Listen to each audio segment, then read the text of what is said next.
To create a new wallet on Bullx.io, follow these steps. Log into Bullx.io. First, visit the Bullx.io website and log into your account using your username and password. If you don't have an account, you will need to create one by clicking the sign up button and following the registration steps. Access the wallet section.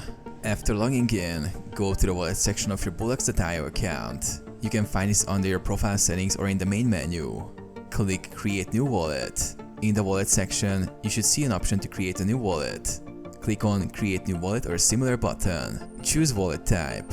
Bullx may provide options for different types of wallets. Select the wallet type you want to create. Generate the wallet. After selecting the type, click on the Create button. The platform will automatically generate your new wallet. Secure your wallet. Bullx will provide a unique wallet address. Make sure to securely store this address, as well as any private keys or recovery phrases, in a safe location. Never share your private keys with anyone. Wallet ready to use. Your wallet is now created and ready to be used for deposits, withdrawals, and other transactions on Bullx.io.